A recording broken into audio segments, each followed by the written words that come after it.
चल झोली नहीं पई लोली सिंधी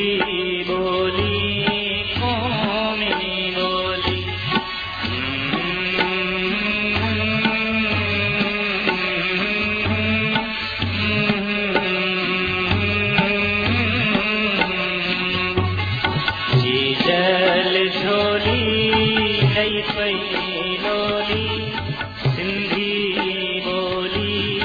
कौमी बोली चल झोली नहीं पई लोली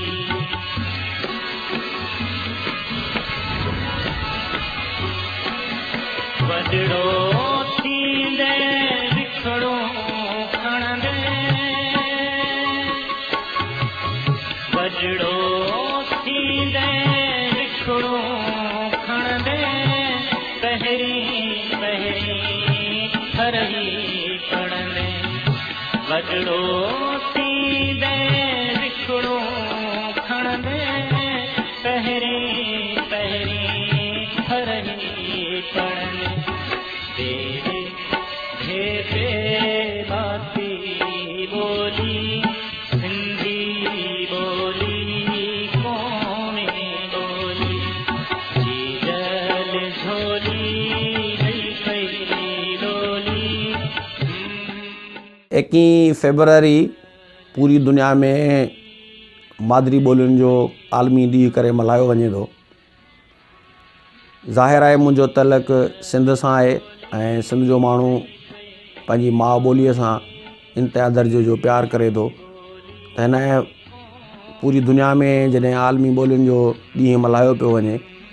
त आऊं बि हिते इहा ॻाल्हि रखणु चाहींदुसि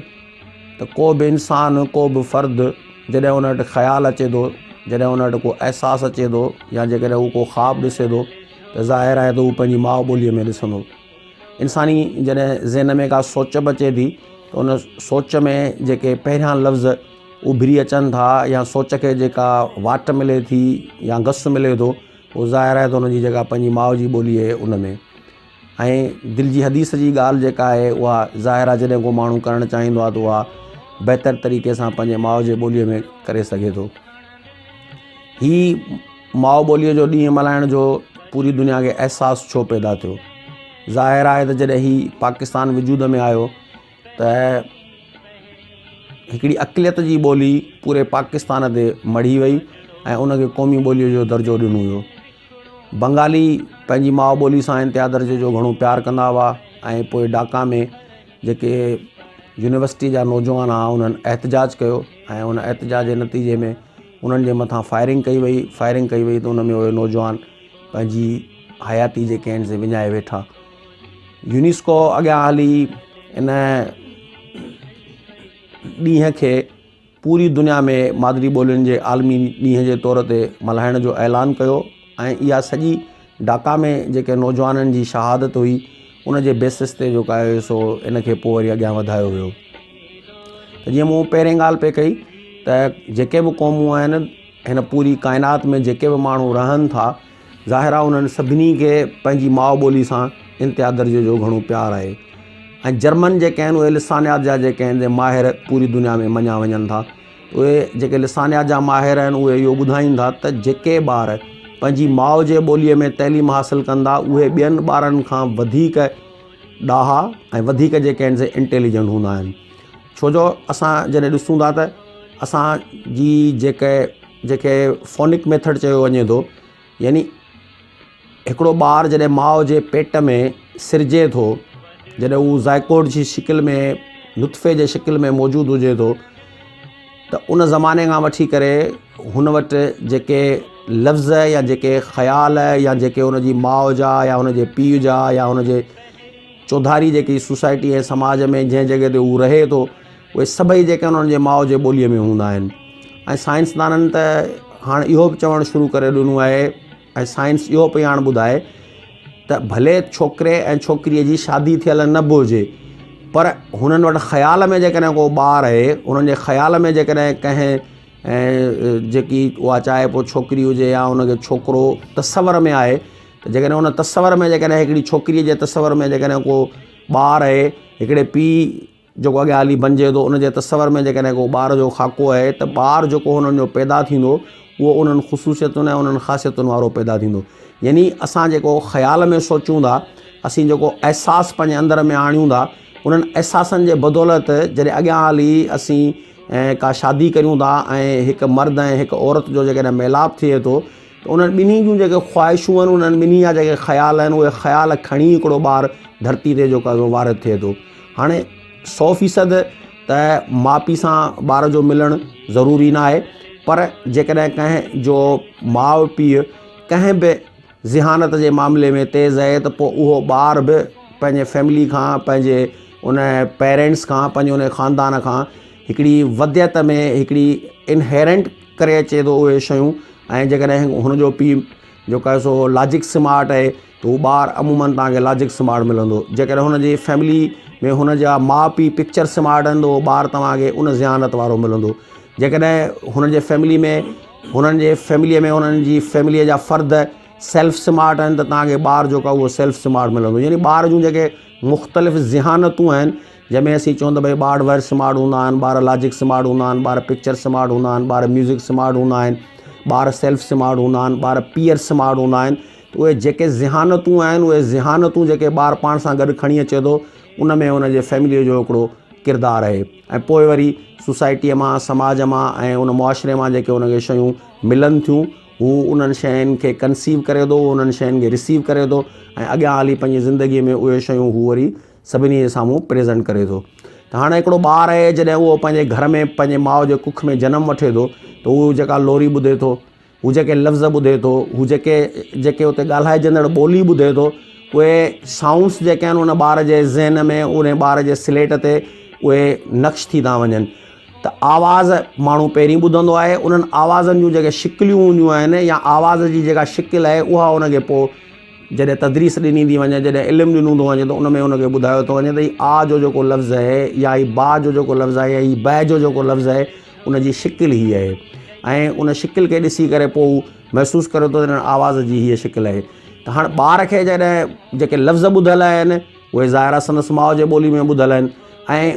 यकसर असीं उनखे जेकॾहिं कंहिं धारी ॿोलीअ जा के लफ़्ज़ सेखारण जी कोशिशि करियूं, जेकॾहिं धारी ॿोलीअ जो को इल्मु उनखे ॾियण जी कोशिशि करियूं त ॿारु उहो इल्मु बि हासिलु कंदो, उहो इल्मु बि वठंदो, पर जंहिं तेज़ीअ सां हुनजी कची वहीअ में हू पंहिंजी माउ ॿोली सां जेको वधीक फैमिलियर आहे, माउ ॿोली सां जेका हुनजी वधीक जेका कनेक्टिविटी आहे, उहा हुनजी डिस्टर्ब थिए थी। उनजे करे लिसानिया जे माहिरनि चयो त जेके ॿार पंहिंजे माउ जे ॿोलीअ में इब्तिदाई तइलीम हासिलु कंदा, बचपन वारी तइलीम हासिलु कंदा, ॿारनि जी जेका प्रॉपर ECD आहे, जेका हुननि जी अर्ली चाइल्ड डेवलपमेंट आहे, उन अर्ली चाइल्ड डेवलपमेंट जो इहो पासो बि आहे त हुनजी जेका अर्ली चाइल्ड एजुकेशन यानी EC जॾहिं हुनजी थिए त ॿार जी जेका क्रिएटिविटी आहे, ॿार जा जेके माना उहे ज़हानत जा पासा आहिनि, उन्हनि में जेकर हुनजी माउ ॿोली हुनखे इस्तेमाल में आंदी वेंदी त हू बहितर पढ़ियल लिखियल नौजवान बि बणिजी सघे थो ऐं बहितर डिलीवर करण वारो हिकिड़ो फ़र्द बि बणिजी सघे थो। पोइ चाहे हुनजी डिग्री या हुनजो जेको डोमेन हुजे उहो प्रोफेशनल हुजे, ऐं जॾहिं उहो हिकिड़े प्रोफेशनल शख़्स जो रूप धारे थो त ज़ाहिर आहे पोइ हू पंहिंजे प्रोफेशन में बि जेका आहे महराज हासिलु करे थो। त हीअ पूरी दुनिया में इन्हनि सभिनि शयुनि खे मद्देनज़र रखी करे जॾहिं किन किन रियासतुनि में, किन किन समाजनि में जेके उतां जे रहाकुनि जूं असलोकी ॿोलियूं हुयूं, जेके उन्हनि रहाकुनि जूं जेके माउ जूं ॿोलियूं हुयूं, उन्हनि खे जबरन जॾहिं निकाली ॾियण जी कोशिशि कई वई, उन्हनि जे मथां जॾहिं हिन क़िस्म जो दबाव पेश कयो वियो ऐं अक़लियतुनि जी ॿोलियुनि खे जेको आहे सो उते क़ौमी ॿोलीअ जो दर्जो ॾिनो वियो त पोइ ज़ाहिर आहे त उते मज़ामत उभरी आहे। सिंध जो माण्हू सदियुनि खां पंहिंजी माउ ॿोली सां मुहबत करे थो ऐं सिंधी ॿोली दुनिया जे पुराणियुनि ॿोलियुनि मां हिकिड़ी ॿोली आहे ऐं सिंध जी जेका तहज़ीब आहे उहा बि दुनिया जे मिड़नी तहज़ीबुनि में, अवाइली तहज़ीबुनि में हुनजो शुमारु थिए थो। सोमेरी तहज़ीब हुजे या फ़ारस जी तहज़ीब हुजे, सिंध तहज़ीब उन ज़माने में पंहिंजे हिसे जी पूरी इन काइनात में जेका आहे सा कोशिशूं कयूं आहिनि ऐं सिंध जी जेका इहा तहज़ीब आहे, जंहिंखे असीं इंडस सिविलाइज़ेशन चऊं था, दरिया जे सिंधू नदीअ जे ॿिन्ही किनारनि ते वसंदड़ जेके सिंधी क़ौम जा माण्हू हुआ, उन्हनि वटि उन ज़माने में बि पंहिंजी ॿोली हुई। पंहिंजे ॿोलीअ सां गॾोगॾु हुननि वटि लिखत जूं पंहिंजे पंहिंजे अंदाज़ में लपियूं हुयूं। हिन वक़्तु जेका असांजी अरबी लपी आहे, जेका अंग्रेज़नि जे दौर में जेका आहे सा जोड़ी वई हुई, यानी आवाज़नि खे जेका असां शिकिल ॾिनी हुई, उहो हिन वक़्तु जेको असांजो आहे उहा अरबी लपी आहे। पर हिन खां अॻु में मुख़्तलिफ़ लपिन में जेका आहे सा सिंधी जेका आहे सा लिखी बि वई आहे ऐं गॾोगॾु उहा जेका आहे उनजा असांखे किताब उनजा जेके आहिनि असांखे जेके आहिनि मुख़्तलिफ़ जेके आहिनि लिखतूं उहे असांखे मिलनि थियूं। मोहन जे दड़े में बि जेको स्क्रिप्ट आहे मोहन जे दड़े में बि जेका असां उन ज़माने में ॿोली लिखी पे ऐं दुनिया सॼी जी इहा जेका शुरूआति थी आहे उन में एराबनि जी जॻह ते माण्हुनि शिकिलियुनि जे सूरत में आवाज़नि खे जेको आहे सो पेश कयो आहे। त तव्हां ॾिसंदो त मोहन जे दड़े जी जेका ॿोली आहे उन में मुख़्तलिफ़ शिकिलियूं इस्तेमालु थियलूं आहिनि ऐं उन में मुख़्तलिफ़ जेके आहिनि इन क़िस्म जूं शयूं जेके आहिनि असांजे साम्हूं जेके आहिनि पेश कयूं वियूं आहिनि। त हाणे असांजे बदकिस्मती इहा आहे त हिंदुस्तान जेको असांजो वतन कोन्हे को जेको असांजो मुल्क कोन्हे उते सिंधीअ खे जेको आहे सो क़ौमी ॿोलीअ जो दर्जो हासिलु आहे। पर पाकिस्तान जंहिंमें असीं रहूं था ऐं जंहिंजी पाकिस्तान जे जोड़ण में जेका असांजी सिंध हुई उहा पहिरीं जेको आहे सो उहो वतन हो या उहो मुल्क हो जंहिं पंहिंजी आइडेंटिफिकेशन खे जेको आहे सो पासे ते रखी करे पाकिस्तान ठाहिण में पंहिंजो हिकिड़ो किरदारु अदा कयो। हितां जी असेंबली हुई जंहिं पहिरीं करारदादे पाकिस्तान ते वोट ॾिनूं ऐं पोइ हीअ हिकिड़ी फेडरेशन जेका आहे जुड़ी हुई। हाणे उन फेडरेशन में सिंधी ॿोलीअ सां जेको माटेली मां वारो सलूक कयो वियो या वञूं जो जेको तोक असांजे मथां नाफ़िज़ करे ऐं सिंध खे लिखण खां बि जी बि पाबंदी हुई ऐं साबिक़ा सिंध जेका सॾिबी हूंदी हुई ऐं ज़ाहिर आहे त पोइ उन ॿोलीअ खे जेको आहे ओतिरो दर्जो कोन मिलियो। उन ॿोलीअ खे न सरकारी तौर ते इस्तेमालु करण जो जेको आहे मौक़ो मिलियो। हाणे अंग्रेज़नि जे ज़माने में जेके अंग्रेज़ जिन खे असीं क़ाबिज़ था चऊं जेके क़ुवतूं असीं सम्झूं था त जारे हुआ जिन असांजी आज़ादी अची सलब कई उन्हनि बि अॻियां हली इहो फ़ैसिलो कयो त जंहिं माण्हूअ खे सिंधी ॿोली नथी अचे उनखे असीं कंहिं बि इंतिज़ामी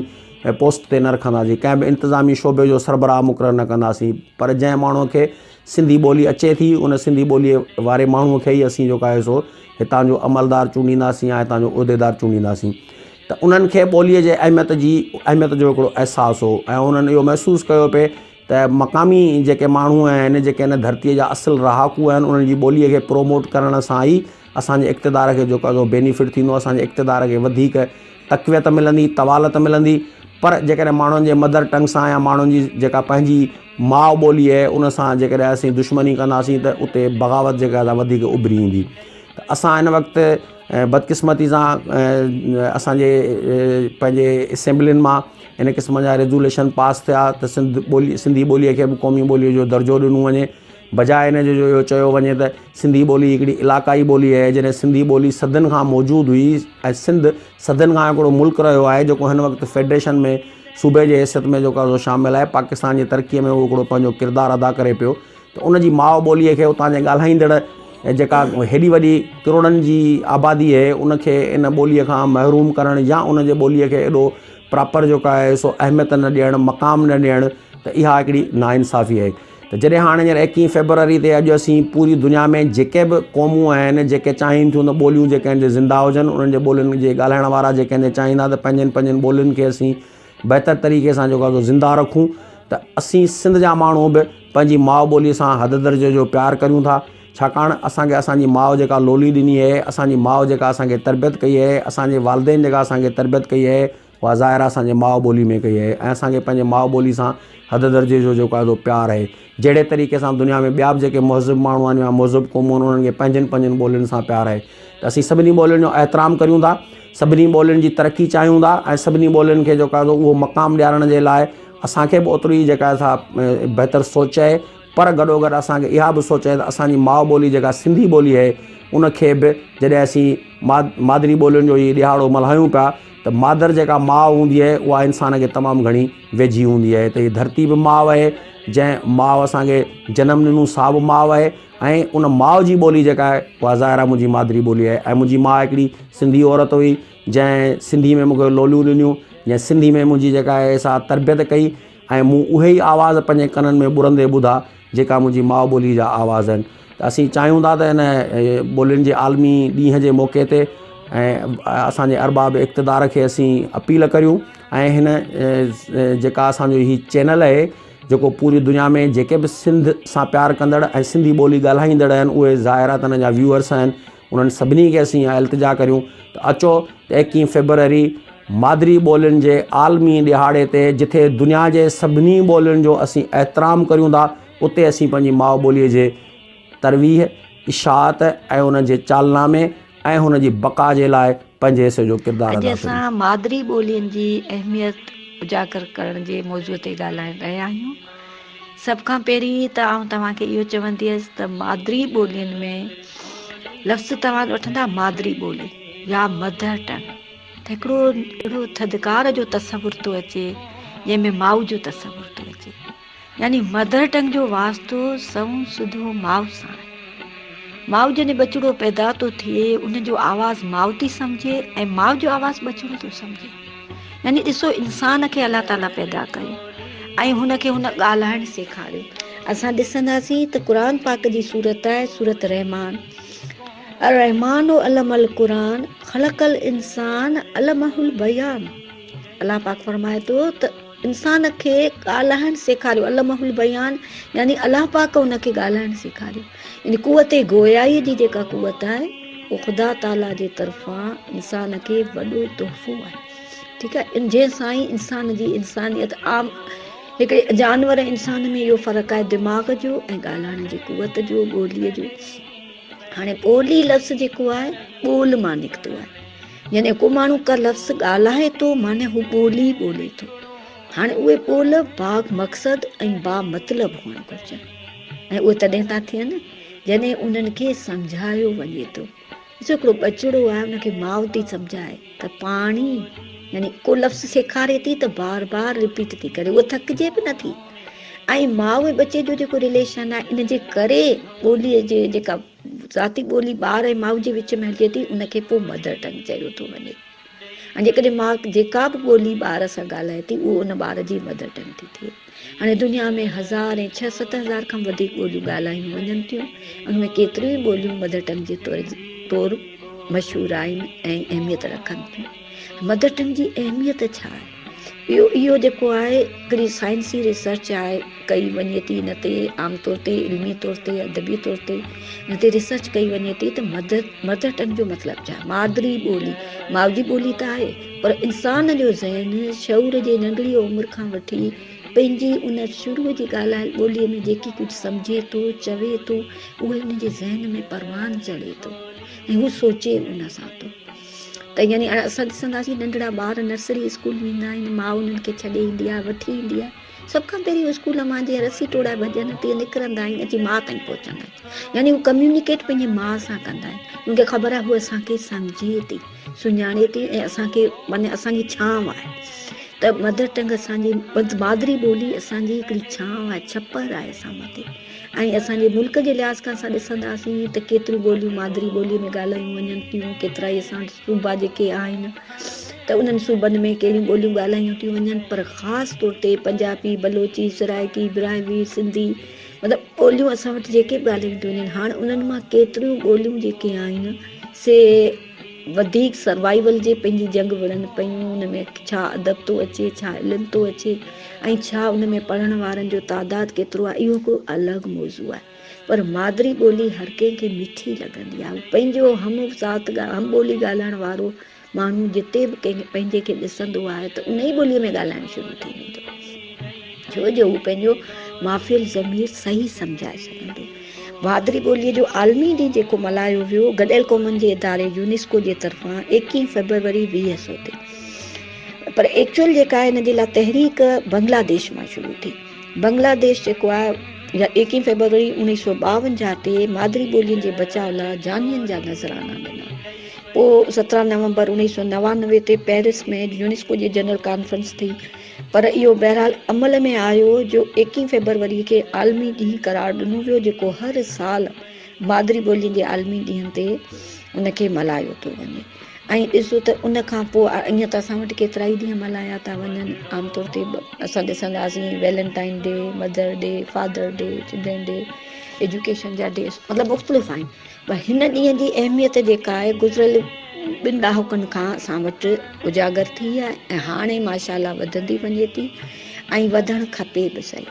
छो जो ॿोली इंसान जे लाइ वॾी वथ आहे, वॾो सहारो आहे। ऐं उहा ॿोली जेका असां ॻाल्हायूं था पंहिंजी, उन में असांजे लाइ सुकून आहे।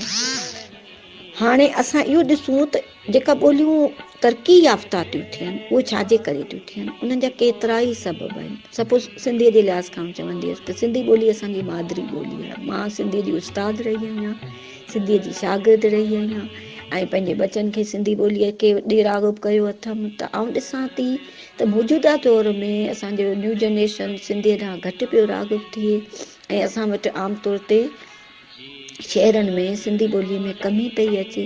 उनजो सबबु इहा आहे असांजी ॿोली तइलीमी तौर ते पोइते पई वञे। असांजी ॿोली क़ौमी ॿोली कान्हे, असांजी ॿोली सरकारी ॿोली कोन्हे। अंग्रेज़ दौर में सिंधी ॿोली सरकारी ॿोली हुई, क़ौमी ॿोली तौर ते असांजे कॾहिं ॿोली जी शनाख़त थिए। केतिरनि मुल्कनि में केतिरियूं सरकारी ऐं क़ौमी ॿोलियूं हुजनि थियूं, क़ौमी ॿोलियूं हुजनि थियूं, सॉरी सरकारी न पर क़ौमी ॿोलियूं हुजनि थियूं। सरकारी ॿोली त हिकिड़ी हुजे थी, पर असांजी ॿोलीअ खे जेकॾहिं वधीक प्लेटफॉर्म मुहैया थिए ऐं हुनजे लाइ असां वधीक सर्वाइवल लाइ कोशिशूं करियूं त सिंधी ॿोली हिकिड़ी अदबी इल्मी मिठड़ी ॿोली आहे जंहिंमें बेहिसाब लफ़्ज़नि जो ज़ख़ीरो आहे ऐं लखे लफ़्ज़ आहिनि ऐं उनजी हिकिड़ी वॾी वर्थ आहे। ऐं पर छो त जीअं असां वटि हिन ॿोलीअ खे हमेशह ख़तरा दरपेश रहिया आहिनि सदियुनि खां, इन जे करे असां इन जे मामले में अञा ताईं बि कोशाई आहियूं ऐं पंहिंजे इन प्लेटफॉर्म ते जंग विड़ी रहिया आहियूं। पर मुंहिंजी त इहा दुआ आहे, ख़ुदा करे दुनिया में जेतिरियूं बि ॿोलियूं आहिनि मदर टंग्स स्पेशली से सभु वधनि वीझनि, माउ जी ॿोली ज़िंदा रहे। एज़ अ माउ मूं ख़ुदि खे इन ॻाल्हि जो इलाही अहसासु आहे त माउरुनि जूं ॿोलियूं ज़िंदा रहनि, क़ाइमु रहनि, वधनि वीझनि, उन्हनि खे लोॾो न अचे। इहा मुंहिंजी दुआ आहे। मादरी ज़ुबान जो आलमी ॾींहुं बुनियादी तौर 21 फरवरी ते अक़वाम मुतहिदा जे तौर मल्हायो पियो वञे। अगरि हिन जी हिस्टोरिकल पर्सपेक्टिव सां ॾिसिजे त ही बेसिकली बंगाली अवाम जेको आहे पंहिंजे बंगला ज़ुबान जे लाइ जेका जदोजहद कई ऐं हुन में जेका तहरीक हलाई ऐं हुन में जेका हुनजा स्टूडेंट मारिया विया, ही बुनियादु उन्हनि फ़राहम कयो UN खे यूनेस्को खे जिन अची हिन खे आलमी ॾींहं तौरु मल्हाइणु शुरू कयो। ऐं ज़ाहिरी ॻाल्हि आहे त दुनिया में जेतिरी माइग्रेशन थिए थी, जेतिरी घारियनि माण्हुनि जी यलगार थिए थी, उहे मक़ामी माण्हुनि जे कल्चर, ज़ुबान ऐं हुनजे पूरी सकाफ़त खे डोमिनेट कनि था पंहिंजे इल्मु ऐं टेक्नोलॉजी जे ज़रिए। ख़ुदि सिंध जो अवाम बि इन यलगार जो शिकार थियल आहे ऐं हुननि खे बि इहो अहसासु आहे त किथे ईअं न थिए त असांजे तारीख़ी वरसनि, असांजी पूरी हिस्ट्री, असांजो पूरो कल्चर ऐं असांजो पूरो जेका डेमोग्राफी उहा तब्दील न थी वञे। उन अहसास जे बुनियाद ते सिंधी माण्हुनि हाणे महसूसु कयो त जेकॾहिं असांखे पंहिंजी सकाफ़त, पंहिंजी कल्चर, पंहिंजे तारीख़ ऐं तमदन ऐं पंहिंजी डेमोग्राफी बचाइणी त उनजो सभ खां अहम तरीन ज़रियो ज़ुबान जी बका आहे। ऐं इन हवाले सां जेका हींअर अंग्रेज़ी मीडियम जी यलगार आहे, जेका हींअर ॿियनि ज़ुबाननि जी यलगार आहे, जेका नई दुनिया में जेकी वापार जे हवाले सां, ट्रेड जे हवाले सां जेकी नई शयूं अचनि थियूं ऐं जेका टेक्नोलॉजी वजूद में आई, उन में सिंधी ज़ुबान खे अञा तमामु घणी तरक़ी करणी आहे। पर ख़ुशकिस्मती आहे जो हर सिंधीअ खे इहो अहसासु ज़रूरु आहे त असांखे पंहिंजी माउ ॿोली खे बचाइणो आहे, पंहिंजी मादरी ज़ुबान खे बचाइणो आहे ऐं इहा ई मादरी ज़ुबान असांजे क़ौम खे बका जो सहारो बणिजंदी ऐं असांजे कल्चर खे बहितर खां बहितर तहफ़ुज़ ॾींदी। ही जेको पंहिंजो आलमी ॾिहाड़ो मादरी ॿोलियुनि जो मल्हायो थो वञे, उहो तरक़ी कर 1951 या 52 मूंखे एग्ज़ैक्ट यादि नथो अचे, पर घणो करे 1951 हुआ। हुन में जेको ढाका में बंगाली शागिर्दनि जे मथां जेका फायरिंग थी, हुन में नौजवान शहीद थिया, त उहो वाक़ियो हवालो बणिजी वियो तारीख़ जो ऐं अॻिते हली अक़वाम मुतहिदा हिन ॾींहं खे मादरी ॿोलियुनि जे ॾींहं तौरु सॼी दुनिया में हिकु आलमी ॾींहुं करार ॾेई छॾियो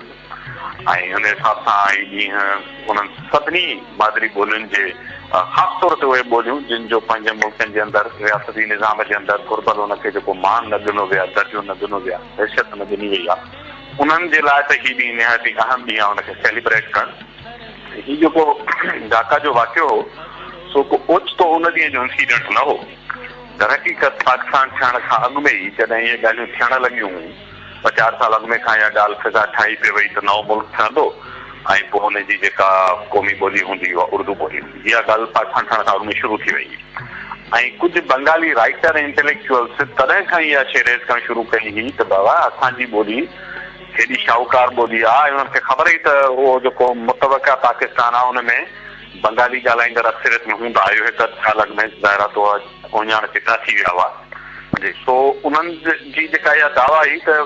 सिर्फ़ु उर्दू ॿोली छो थींदी क़ौमी ॿोली, बंगाली बि एतिरी रिच ॿोली आहे, हुनजो बि हिकिड़ो पंहिंजो क़ौमी खज़ानो आहे। ऐं जेसिताईं मूंखे यादि थो पए त 1938 में बंगाली ॿोलीअ जो ग्रामर तयारु थी चुको। हेॾी उहा बि पुराणी ऐं हिकिड़ी तारीख़ी ॿोली आहे त उहा बेचैनी पहिरें ॾींहं खां शुरू खां मौजूदु हुई। अञा मुल्क ठहियो न त तॾहिं खां ई कुझु बंगाली राइटर्स पंहिंजे एडिटोरियल्स ऐं आर्टिकल्स में इहा शइ लिखणु शुरू करे छॾी त हीअ असांखे उञाण नज़र अचनि पिया त नओं मुल्क ठहण शहर ते ॿी ॿोली असांजे मथां मरींदा जेका उतां जे खिते जी ॿोली कान्हे। हाणे सुवालु इहो आहे त को मसइलो असांखे कोन्हे, मिसाल उर्दू ॿोली असांखे ख़ुदा न ख़ास्ता दुश्मनी त कान्हे न, ॿोलियूं सभु ख़ूबसूरत आहिनि। असां त समूरनि ॿोलियुनि जी इज़त कयूं था, सभिनी ॿोलियुनि खे सम्झूं था त जेके बि दुनिया जी कंहिं कुंड में को हिकिड़ो बि कंहिं ॿोलीअ जो ॻाल्हाईंदड़ हूंदो त मां हुनखे ओन कंदुसि। पर उहा जेको माहौल पहिरें खां ठहियो पिए त हुन जे हिकिड़ी पोइ जॾहिं वरी पाकिस्तान ठही वियो त पोइ हुन में ख़ासि तौर ते जेको मां सम्झां थो त हितां जे असुलुकिन ॿोलियुनि जे ख़िलाफ़ु जेको सभ खां ज़हरीलो किरदारु हो लियाकत अली ख़ान जो। उन लियाकत अली ख़ान जो मसइलो इहो हो त हू जेका कॉन्स्टिट्यूएंसी मां जितां उतां आयो पिए ऐं जंहिं क़िस्म जा हुन माइग्रेंट कम्यूनिटी जो हुन लीडर थियण ते चाहियो त उन जूं पंहिंजूं त हिते के रूट्स कोन हुयूं। इवन हुनजी इलेक्टोरल कॉन्स्टिट्यूएंसी कान्हे ई, कंहिं बि सूबे में उन वक़्तु का ॿोली उर्दू त राइज कान्हे ई। हिते पठान पश्तो ॻाल्हाईंदा, पंजाबी पंहिंजी पंजाबी ॿोली ॻाल्हाईंदा, सिंधी सिंधी ॻाल्हाईंदा, सराइकी बलोच बलोची। सो इहो अहिड़ी तरह उर्दू जी जेका वॾी कॉन्स्टिट्यूएंसी कान्हे। बाक़ी राब्ते जे लाइ लह विचड़ जे लाइ ज़ाहिर आहे त उर्दू हुन सॼे खिते में ॻाल्हाए थी, इन खां इनकार कोन्हे। जॾहिं पाकिस्तान थियण खां पोइ इहा ॻाल्हि थी त भई सिर्फ़ु उर्दू ई क़ौमी ॿोली हूंदी त सभ खां वॾो रिएक्शन पहिरें कयो बंगाल। ऐं जॾहिं इहा बेचैनी वधणु लॻी त फेब्रुवरी 1948 में, यानी अञा मुल्क खे ठहे 5-6 महीना थिया हूंदा, त बांग्लादेश में ढाका में जॾहिं हुनजो सूबाई इजलास ते थियो त उते कांग्रेस जो लीडर हुयो मिस्टर दत्ता उथी बि चयो त बाबा ॻाल्हि इहा त 50% त असां बंगाली ॻाल्हाईंदड़ आहियूं पाकिस्तान में, मुल्क जी आबादीअ जी हिकिड़ी वॾी घणाई त बंगाली ॻाल्हाईंदड़ आहे, उन ॿोलीअ जो हक़ छो नथो ठहे। हुन हिकिड़ो ठहराउ पेश कयो असेंबलीअ में। ऐं इहो यादि रखणु घुरिजे त इहो हिकिड़ो ग़लति तासुर ॾिनो वेंदो आहे त बंगाली उर्दू ॿोलीअ जे बजाए चाहिनि पियो त बंगाली ॿोली क़ौमी ॿोली थिए। मिस्टर दत्ता जे करारदाद में ठहराउ में चयो वियो हो त उर्दू ऐं अंग्रेजीअ सां गॾु बंगालीअ खे क़ौमी ॿोली बनायो वञे। हुन इहो न चयो त इहे ॿोलियूं क़ौमी न हुजनि, पर उन ते तमामु वॾो गौर थियो। ऐं पोइ ख़ासि तौर ते जेको लियाकत अली ख़ान साहिबु हो त हुन ते वॾो रिएक्शन पियो। हुन चयो त न, इस्लामी विरसो आहे उर्दू ॿोलीअ में ऐं न के मुस्लमाननि इहो मुल्क ठाहियो हुनजी ॿोली उर्दू आहे। पोइ हुन ते हिकिड़ो वॾो बहस थियो त इस्लामी विरसो रुॻो उर्दूअ जो को ज़ाती विरसो आहे छा? हिते जेके पाकिस्तान जूं ॿियूं ॿोलियूं आहिनि उन्हनि बि मुस्लमान रहनि था, उहे बि मुस्लमान आहिनि, उहे बि पंहिंजी पंहिंजी ॿोलियुनि में इस्लाम जे हवाले सां को न को लिटरेचर उन्हनि वटि बि आहे, त ईअं छो आहे त रुॻो उर्दूअ में ई सकाफ़ती विरसो आहे। पोइ उन सां हिकिड़ो टकराव शुरू थी वियो ऐं उन जे ख़िलाफ़ बांग्लादेश में वॾो शदीद रद्दअमल थियो। एतिरे क़दुरु जो ख़ुदि जना साहिब खे इहो महसूसु थियणु लॻो त हीउ मामिलो हाणे ख़राबु पियो थिए ऐं इनखे एड्रेस करणो पवंदो। पर जे चौधारी बि जेके लियाकत अली ख़ान हुनजा हमनवा अथनि, जना खे इहो तासुर ॾिनो बाबा जेकर हीउ नओं मुल्क ठहियो आहे, ॾिसो था अॻे इंडिया पंहिंजो दुश्मन आहे, हीअ सरहदूं अॻे ई असांजूं ख़तरे में आहिनि, इहो उन ॾींहं खां ख़तरे में हूंदो, हाणे कोन थियूं आहिनि। त हुननि जना खे चयो त ॾिस, हिकिड़ो मुल्क ऐं हिकिड़ी क़ौम थियनि था जॾहिं तूं ॻाल्हि कंदे इस्लाम ऐं उर्दूअ जी। सो जना पढ़ियो लिखियो समझदार माण्हू त हो, पर पोइ उन वक़्तु जेको वायुमंडल हो हू बोले राय जो थी वियो। त जना मार्च में मुंहिंजो ख़्याल आहे त 1948 जे शायदि 21 मार्च खां वठी 8-9 ॾींहं पोइ ढाका बांग्लादेश में हलियो आहे ऐं उते ढाका यूनिवर्सिटीअ में बि वियो आहे ऐं मुख़्तलिफ़ हंधनि ते कन्वोकेशन में बि ख़िताब कयो अथई, स्टूडेंट्स सां मिलियो आहे। त हुन पहिरें इहा हार्ड पोज़ीशन वरिती त उर्दू क़ौमी ॿोली हूंदी। हाणे यादि रखणु घुरिजे त हुन ज़माने में बंगाली जना खे ॾाढो चाहींदा हुआ, तमामु घणो पॉपुलर हुयो जना बांग्लादेश में, यानी हुन वक़्त जी ईस्ट पाकिस्तान में वॾो हीरो हुयो। हुन वक़्त में ज़ारा नओं नओं मुल्क ठहियो। बंगाली हालांकि कल्चर जे हवाले सां ॾाढा सेंसिटिव ऐं ॿियनि राइट्स जे हवाले सां तमामु सेंसिटिव आहे, पर हू काइदनि में रेस्पेक्ट बि ॾाढी कंदा हुया उन वक़्त में। जना जॾहिं उते पहुतो ऐं ढाका यूनिवर्सिटीअ जे कन्वोकेशन जे दौरान जॾहिं हुन इहा तकरीर कंदे चयो त सिर्फ़ु ऐं सिर्फ़ु उर्दू क़ौमी ॿोली थींदी, त जेके अॼु सिफ़नि में हुन स्टूडेंट्स हुया उनमें शेख मुजीब जा तने शागिर्द हुयो त उथी धी रहिया उन्हनि नो जा नारा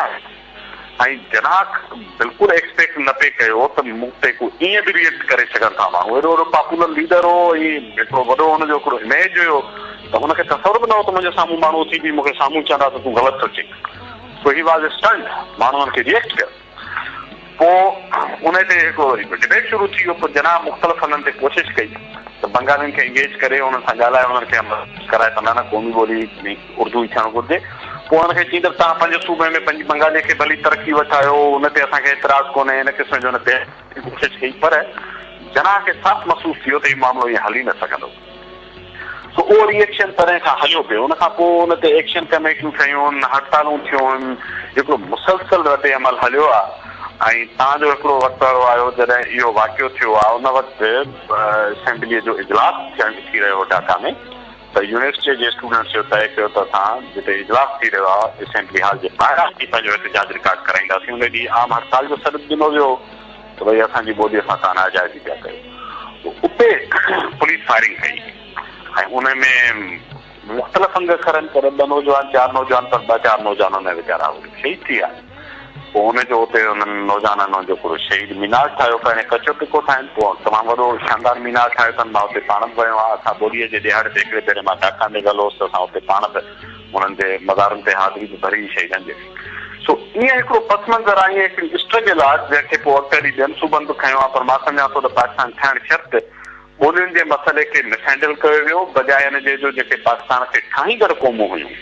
उन्हनि जे ॿोलियुनि ऐं सकाफ़तुनि जो एतिराम थिए हा उन्हनि खे हिकिड़ो उन वक़्त खां जंहिं ॻाल्हि ते कई हुई त हिकिड़ी क़ौम ठाहिण था चाहिनि त हिकिड़ी क़ौम इहो चवणु त मज़हब या ॿोलीअ सां हिकिड़ी ॿोली ठाहिण सां क़ौम ठही वेंदी इहो तजुर्बो फेल थियो न को उर्दू ॿोली बंगालियुनि खे गॾु रखी सघी न को इस्लाम जो नारो बंगालियुनि खे गॾु रखी सघियो ऐं 1971 में बांग्लादेश ठही वियो इहो जेको वाक़ियो थियो बांग्लादेश में जंहिंमें इहो नौजवान वीचारा मारिजी विया उनजो नतीजो इहो थियो त हिकदमि बंगालियुनि जो रिएक्शन थियो मुस्लिम लीग जे शदीद ख़िलाफ़ थी विया जुट ऑफ फ्रंट ठहियो जुट ऑफ फ्रंट में तमामु वॾियूं बांग्लादेश में जेके पार्टियूं हुयूं उहे हुन में हिकु थी वियूं ऐं पोइ जॾहिं इलेक्शन थिया त हालत इहा आई त सॼे बंगाल में तक़रीबन 300 खां 309 सीटूं जंहिंमां मुस्लिम लीग खे सिर्फ़ु 10 सीटूं मिलियूं वाइट वॉश थी वई धोपिजी वई मुस्लिम लीग जूं जा तख़्ता निकिरी विया कीअं बंगालियुनि रिएक्ट कयो पंहिंजे ॿोली सकाफ़त ऐं क़ौमी हक़नि जी जदोजहद में उहा जमायत जंहिं सिर्फ़ु चंद साल अॻु मुल्क ठाहियो तंहिंखे पंहिंजे सूबे मां सियासी तौरु निकाली थी छॾे पाकिस्तान बुनियादी तौर ते घण क़ौमी रियासत आहे उहो 70 सालनि खां वेठा चवनि त असां हिनखे इस्लाम जे नाले ते हिकु क़ौम ठाहे छॾियो आहे इहो फेल थियल मॉडल आहे इहो दुनिया में मज़हबनि जे जेको सो जेकर हिकिड़ा मुल्क ऐं क़ौमूं ठहनि हा त पोइ जेका गल्फ जा नार जा मुल्क आहिनि इहे सभई हिकिड़ी क़ौम हुजनि हा आहिनि बि अरब ॻाल्हाइण बि अरबी था पोइ हिननि जे विच में कंहिं बि क़िस्म जो जेको आहे सो इख़्तिलाफ़ न हुजे हा उहे हिक ॿियनि जे मुल्कनि में वीज़ाऊं वठी न वञनि हा सो जेकर मज़हब ते क़ौमूं ठहनि हा त पोइ इहे सभु हिकिड़ी क़ौम थी वञनि हा जाग्राफ़ियाई हक़ीक़तूं सकाफ़ती हक़ीक़तूं माशी मफ़ाद सियासी मफ़ाद इहे हिकिड़ियूं रियलिटीज़ आहिनि दुनिया जूं उन खां इनकार करणु ईअं आहे जीअं चवंदा आहिनि त मतिलबु उठ पखी वारीअ में मोह लिकाए सो ही 70 सालनि खां मुल्क आहे जेके चङा मुल्कनि ते उठ पखी वांगुरु वारीअ में मोह पिया लिकाइनि उनजो हुन मुल्क खे नुक़सानु थियो आहे ऑनेस्टली कहिड़ो फ़ाइदो थियो त ॿुधायो अधु मुल्क अध खां वधीक आबादी असांजी हली वई सॼी दुनिया में असां पार थियासीं ॾिठा थियासीं ऐं हुनजे नतीजे में जेको सॼो इमेज आहे उहो अॼु ताईं हुनखे वज़ाहतूं करणु थियूं त हुननि मुल्क जे मालिकनि खे सो बुनियादी तौर ते क़ौमुनि जूं जेके हिते रहंदड़ क़ौमूं आहिनि उन्हनि जूं सकाफ़तूं उन्हनि जा सकाफ़ती विरसा उन्हनि जूं ॿोलियूं उन्हनि खे जेकर ही एतिराम कनि उन्हनि खे मञनि त मुंहिंजो ख़्यालु आहे हुन सां मुल्क शायदि अञा उहा जेका क़ौम ठाहिण पहचान उहा शायदि अदरवाइज़ थी वञे मिसाल अमेरिका में यूके में सभई मुख़्तलिफ़ नसलनि जा माण्हू रहनि था मुख़्तलिफ़ ॿोलियूं ॻाल्हाइनि था मुख़्तलिफ़ मज़हब अथनि इंडिया में तव्हां ॾिसो 1.5 अरब माण्हू वेठा आहिनि थोरा थोरा इख़्तिलाफ़ हर हंधि दुनिया में आहिनि पर मजमूई तौर ते उहे पाण खे उन कंट्रीअ जी आइडेंटिटी सां ॻंढनि था माण्हू प्राउडली ॻंढनि था फ़ख़ुर सां ॻंढनि था हिते किसो उल्टो आहे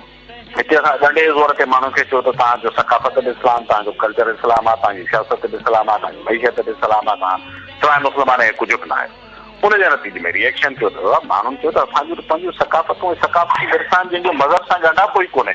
मिसाल सिंध में जेको हिंदू ऐं मुस्लमान रहंदा हुआ उन्हनि में कई रस्मूं कामन जिन जो मज़हब सां को बि ॻंढापो कोन्हे। जेको ईस्ट पंजाब ऐं वेस्ट पंजाब हो उन्हनि जी जेका ॾिण हुया, अॼु बि जेका ही ॿाहिरि जी मुंद जो जेको बसंत मल्हाईंदा आहिनि उनजो करे मज़हब सां ॻंढापो, को बि ॻंढापो कोन्हे, को सकाफ़ती ॾिण आहिनि। सो जेकर इनखे ही मञनि हा या अञा बि जेकर अखि पटनि, हींअर बि जॾहिं सेनेट में ऐं क़ौमी असेंबली में बिल थो वञे त अञा बि उते हिकिड़ा वॾा बणा वेठा आहिनि जेके हिकदमि वठी था रड़कनि त न न न पाकिस्तान कमज़ोर थी वेंदो, क़ौम कमज़ोर थी वेंदी, क़ौम न रहंदी, क़ौम विराइजी वेंदी। जहिड़ो कर क़ौम ठही पई आहे हाणे विराइजे थी, क़ौम आहे किथे? या ॾंडे ज़ोर ते माण्हुनि खे उपियूं सुपियूं पतियूं पढ़ाए सम्झनि था ही क़ौम आहे, क़ौम त आहे कान। सो जेकर उहो हिकु क़ौम ठाहिण जेका हिकिड़ी गैर फितरी ॻाल्हि आहे, पर जेकर माण्हुनि खे रुॻो हारमनी में गॾु बि रखिणो आहे, कोएग्जिस्ट करिणो आहे, त इहो सिर्फ़ु तॾहिं मुमकिन आहे जॾहिं तव्हां हुननि जे ॿोलियुनि ऐं सकाफ़तुनि जो एहतराम कंदो। सिंध खे बहैसियत धरती ऐं क़ौम जे जेकर ओन कनि त भली ॿोलियूं मुख़्तलिफ़ बि ॻाल्हाइनि। सिंध में लखे माण्हुनि जेके सिराइकी था ॻाल्हाइनि, पर सिंध जे मसइलनि ते सिंधी ॻाल्हाईंदड़ सां ईअं ई बीठा आहिनि। तव्हांजा कई उत्तर सिंध में बलोची ॻाल्हाईंदड़ ट्राइब्स आहिनि, सिंध जे मसइलनि ते सिंध सां बीठा आहिनि। सो ज़रूरी न आहे त सिंधी क़ौम जो मक़सदु आहे त ज़रूरु ऐं ज़रूरु सिंधी ॻाल्हाईंदड़ हुजे, छो न आहे उन ॿोलीअ जे ऐं सकाफ़त खे ओन करे भली घर में सिराइकी ॻाल्हाए, घिटीअ में का ॿी ॿोली ॻाल्हाए, घण क़ौमी घण सकाफ़ती मुआशिरा वधीक असां मज़बूत थींदे ॾिठा आहिनि, उनमें का कमज़ोरी नथी अचे। सो इहो सियासी क्वेश्चन आहे जंहिंखे सियासी क़यादत खे रेशनल वे सां अॻियां वधाइणु घुरिजे। अञा बि उनजो स्पेस मौजूदु आहे, उन सां मुंहिंजो ख़्यालु आहे सिंध खे वधीक फ़ाइदो थी। ॿोली सिर्फ़ु राब्ते ऐं हाल अहवाल जो ज़रियो न आहे, पर ॿोली हर समाज जो अहम तरीन जुज़ आहे ऐं ॿोली हर समाज जे हर फ़र्द जो तत्व असलियत ऐं तशख़ुस जोड़े थी। ॿोली फ़र्द जे तसव्वुस खां बि वधीक इज्तिमाही तरह सां ॿोली ॻाल्हाईंदड़नि जो सियासी, समाजी ऐं इक़्तिसादी हैसियत जो तइयन करे थी। ॿोली क़ौम ऐं समाज जी तारीख़ ऐं सकाफ़त जे तसलसल जो ऐं जी बका जो अहम जुज़ आहिनि ऐं जेकॾहिं ॿोलीअ जी नवाण ऐं उन जी ओसर बंदि कबी त सम्झो त उन जी ॿोली ॻाल्हाईंदड़नि जी सकाफ़त, सोच ऐं तशख़ुस ऐं उन जी समाजी, सियासी ऐं इक़्तिसादी हैसियत खे बि धकु लॻंदो। इन ई करे ई साम्राज ऐं हुकूमत कंदड़ गुरूह हमेशह पंहिंजी चालाकीअ सां ग़ुलाम थींदड़ क़ौम जी ॿोलीअ खे नीच, घटि ऐं निकमो बणाइण जी कोशिशि कंदा रहंदा आहिनि। पाकिस्तान ठहण सां सिंधी ॿोलीअ खे तमामु घणो छेड़ो रसियो आहे। हिकु त सिंधी समाज जो पढ़ियल गढ़ियल ऐं आसूदो तबिको ज़ोरीअ धबकाए लॾायो वियो ऐं उनखे सिंध मां तड़ियो वियो ऐं बाक़ी सॼी क़ौम मथां कुल 2% ॻाल्हाईंदड़नि जी ॿोली उर्दूअ खे ज़ोरी ऐं ज़बरदस्ती करे मुल्क जी क़ौमी ॿोली बणाए वियो। पाकिस्तान में ॿोलीअ खे सियासी आलो बणाए क़ौम जी ओसर, तशख़ुस ऐं तारीख़ खे दॿायो वियो आहे ऐं ज़ोरी ॿोलीअ जी अर्तखा सां ॿिए अखाईअ वारो रवैयो कयो वियो आहे। इन ई करे अॼु बि ॾिसो त हिते सिंधी अख़बार में लिखंदड़ उर्दू अख़बार जे लिखंदड़ खां तमामु घणो घटि कमाए थो। अहिड़े तरीक़े सां सिंधी ड्रामा घटि ऐं उर्दू ड्रामा वधीक इक़्तिसादी तौर ते हलनि पिया। हिकु अहिड़ो ॿिए अखाईअ जेकॾहिं हर ॿोलीअ हूअं ईअं न आहे त हर ॿोलीअ जो सरमायो हिकु जहिड़ो हुजे, पर जेकॾहिं सियासी ऐं क़ानूनी मुसलत सां हिकु ॿोलीअ खे वधाए ऐं ज़ोरीअ ॿी ॿोलीअ खे घटाइजे त इहो हिकिड़ो गैर इंसानी ऐं गैर इख़लाक़ी अमल आहे ऐं इहो हर साबित थियो आहे त जेकॾहिं स्कूलनि में पंहिंजी मादिरी ॿोलीअ सां पढ़ायो थो वञे त उन जा ॿार, उन क़ौम जा ॿार वधीक सिखनि था। इन ई साइंसी सोच खे मद्देनज़र रखंदे गॾियल क़ौमुनि 21 फरवरी खे मादिरी ॿोलीअ जो ॾींहुं करार ॾिनो आहे।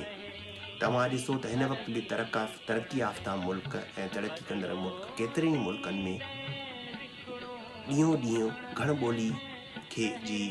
नेचर खे एक्सेप्ट कयो पियो वञे। हाणे ॾिसो जीअं फिनलैंड जो मिसाल आहे, फिनलैंड में कुल स्वीड 5% रहनि था, पर फिन ॻाल्हाईंदड़ माण्हू बि स्वीड सिखनि था ऐं स्वीडिश ॻाल्हाईंदड़ माण्हू फिन सिखनि था। अचो हाणे कैनेडा जो मिसाल वठो, उहो बि हिकिड़ो, उते बि अंग्रेज़ी ॻाल्हाईंदड़ खे फ्रेंच सेखारी थी वञे क़ानूनी तौर ते ऐं फ्रेंच ॻाल्हाईंदड़नि खे अंग्रेज़ी सेखारी थी वञे। इहा उन्हनि जे वफ़ाक़ी निज़ाम ऐं उन जे कॉन्स्टिट्यूशन में रखियलु आहे। अहिड़े तरीक़े सां तव्हां जेकॾहिं बर्तानिया वेंदव त उते बि वेल्स ऐं स्कॉटलैंड में वेंदव त तव्हांखे साइनियूं पंहिंजियूं वेल्स ऐं स्कॉटिश में नज़र ईंदियूं। साॻी तरह सां इंडिया में बि ईअं आहे, उन्हनि जी हर रियासत में 3 ॿोलियुनि अंग्रेज़ी, हिंदी ऐं उन्हनि जी पंहिंजी ॿोलियुनि में साइनियूं लॻल आहिनि। असांखे बि घुरिजे त असां पंहिंजी ॿोलीअ खे वधायूं। ऐं हिन वक़्तु जीअं कॾहिं तव्हां ॾिसो त शहर में ॻाल्हाईंदड़ शहर में सिंधी रहंदड़ पंहिंजी ॿोली ऐं उन जी बका लाइ एतिरी महिनत कोन था कनि, त असांखे घुरिजे त असां बि इज्तमाही तौर ते गॾिजी करे पंहिंजे घरनि में इन सिंधी ॻाल्हायूं। ऐं उन खां अलावा ॿाहिरि जीअं त तव्हांखे ख़बर आहे त क़ानूनी तौर ते सिंध में हर स्कूलनि में सिंधी पढ़ाइणु घुरिजे। जेकॾहिं तव्हांजे पाड़े जे कंहिं स्कूल में उहो भले पब्लिक हुजे या प्राइवेट हुजे, जेकॾहिं सिंधी नथी पढ़ाई वञे त तव्हां वफ़द ठाहे करे स्कूल जे आला ऑफिसर सां मिलो ऐं उन्हनि खां आॾी पुछा कयो त छो हिन स्कूल में सिंधी नथी पढ़ाई वञे। अहिड़े तरीक़े सां जेकॾहिं का बि नॉन गवर्नमेंटल ऑर्गेनाइजेशन को सिंधी स्कूल जोड़े थी त उन खां पुछो त छा हिन स्कूल में सिंधी पढ़ाई वेंदी, सिंध जे जंहिं इलाइक़े में बि। अहिड़े तरीक़े सां मां सम्झां थो त पाकिस्तान में उर्दू खां गॾोगॾु सिंधी, पंजाबी, बलोची, पश्तून ऐं सराइकीअ खे बि क़ौमी ॿोलीअ जो दर्जो मिलणु घुरिजे। ऐं सिंध अंदरि जेकी ॿियूं ॿोलियूं ॻाल्हाई थियूं वञनि जीअं त गुजराती थी, मारवाड़ी थी, ओडिकी थी, सराइकी थी, बरोचकी थी, उन्हनि खे बि उन्हनि जी बि मशहूरी ज़रूरी आहे त वॾनि वॾनि स्कूलनि में या यूनिवर्सिटियुनि जे डिपार्टमेंट में उन्हनि ॿोलियुनि जा इदारा नवां इदारा खुलनि ऐं सब्जेक्ट पढ़ाया वञनि। ऐं वरी बि इहो चवंदुसि त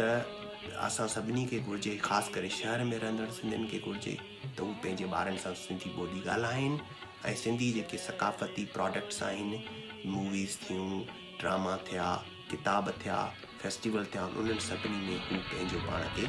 ज़रूरु नजो हिसो पढ़ाए। सॼी दुनिया में मौजूद सिंध जा आशिको, वॉइस ऑफ सिंध लंडन तां तव्हांजो पंहिंजो मशकूर फलकारो तव्हांजी ख़िदमत में हाज़िर आहे। सलाम क़बूल कंदा। अॼु 21 फरवरी जो ॾींहुं आहे ऐं अॼोके ॾींहं खे सॼी दुनिया जी जेके बि क़ौमूं आहिनि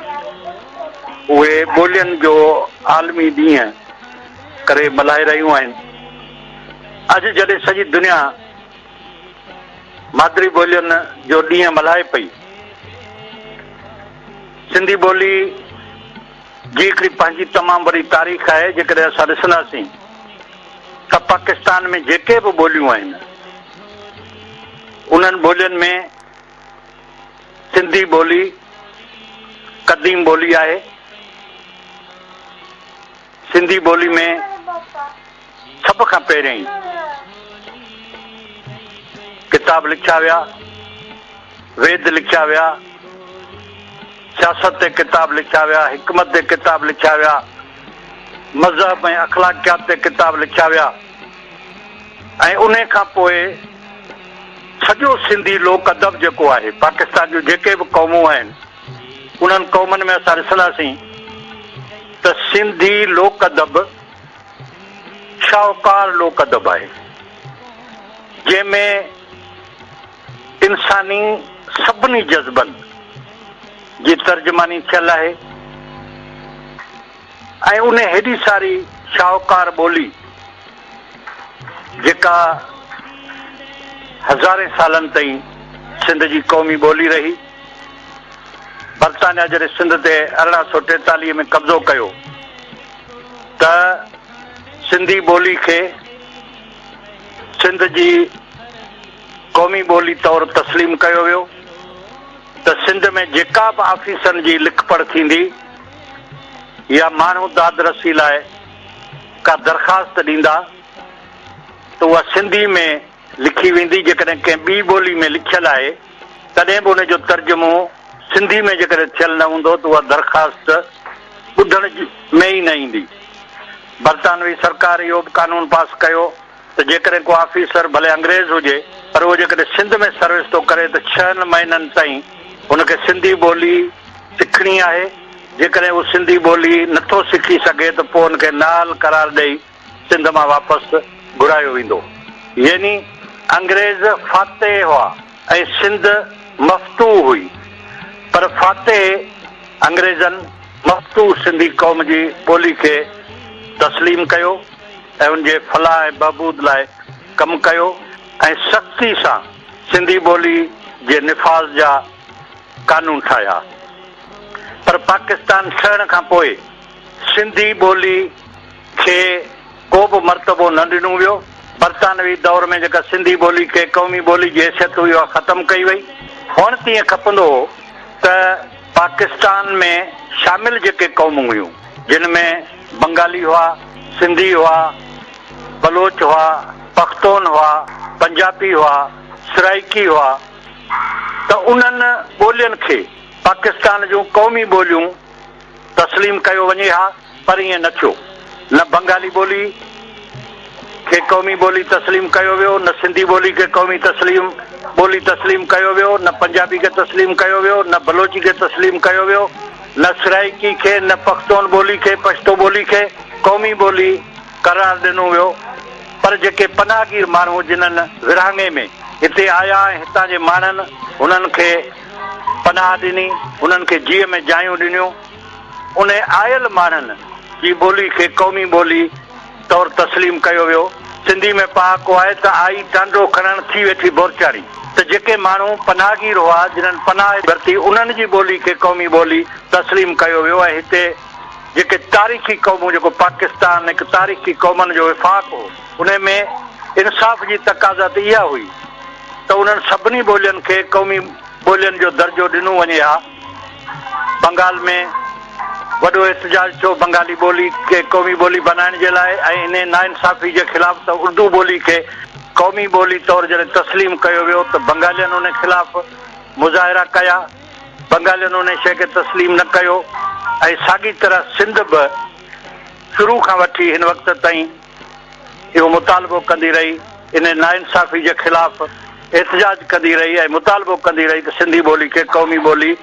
तौरु तस्लीम कयो वञे। बंगाल में एहसास महरूमी पैदा थी ऐं अॻिते हली बंगाल जेको मशरक़ी पाकिस्तान जे नाले में पाकिस्तान जे विफ़ाक़ में शामिल हो, उहो वॾी रतोछाण खां पोइ पाकिस्तान खां धार थियो। यानी पाकिस्तान जे वजूद जो टुकड़ा टुकड़ा थी वियो, पर हुक्मरान पंहिंजे ने ज़िद तां न लथा ऐं उन्हनि उर्दू ॿोली खे क़ौमी ॿोली तौरु तस्लीम करण वारी जेका ॻाल्हि हुई उन ते ज़िद करे बीह रहिया।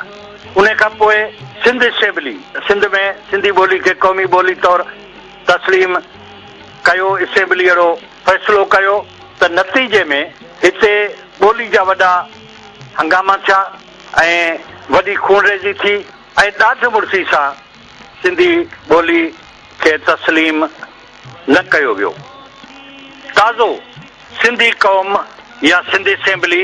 इहो मुतालबो कयो, या सिंधी अदबी संगत ऐं सिंध जे अदीबनि ऐं दानिश्वरनि इहो मुतालबो कयो त न सिर्फ़ु सिंधी ॿोली खे क़ौमी ॿोली तौरु तस्लीम कयो वञे, पर पाकिस्तान में जेके बि क़ौमूं पंहिंजो तारीख़ी वजूद रखनि थियूं ऐं उन्हनि क़ौमनि जूं पंहिंजूं ॿोलियूं आहिनि ऐं उन्हनि ॿोलियुनि जी वॾी तारीख़ी अहमियत आहे। त आउं सम्झां थो त हेॾी सारी नाइंसाफ़ी जी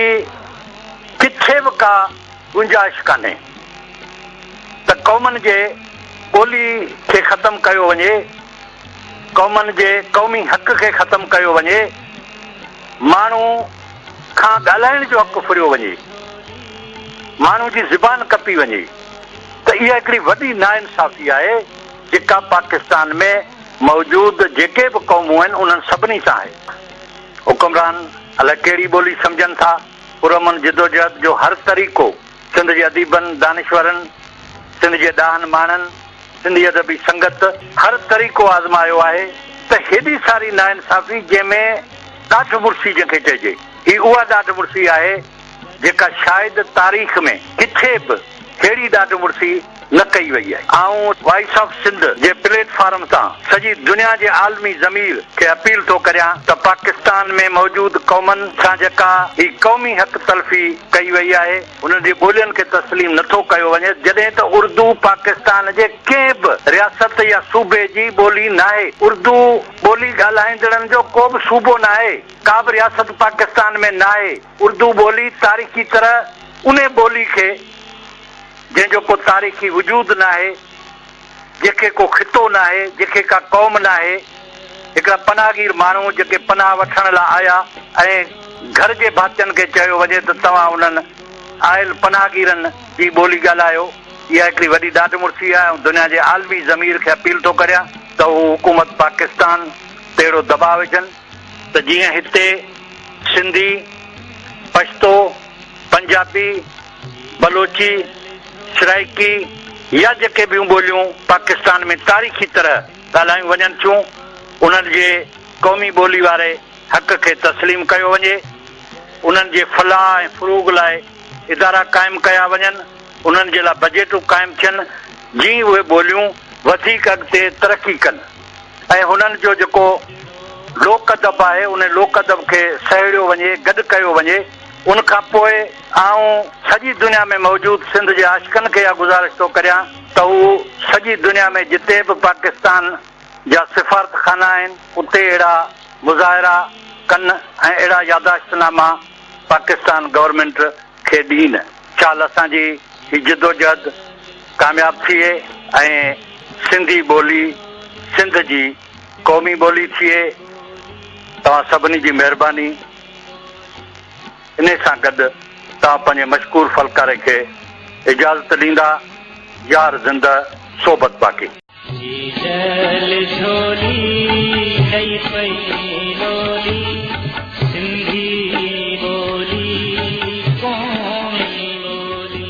गॾियल क़ौमुनि पारां अॼु मादरी ॿोलियुनि जो आलमी ॾियारो मल्हायो पियो वञे। वॉइस ऑफ सिंध लंदन पारां समूरनि सिंध धरतीअ सां प्यार कंदड़नि खे अपील करियूं था त क़दीम ॿोलियुनि जी माउ सिंधी ॿोली खे बचाइण ऐं उन जी वाध वेझ ख़ातिर पंहिंजनि ॿारनि खे पंहिंजी मिठड़ी मादरी ॿोलीअ सिंधी में तालीम ॾियारनि।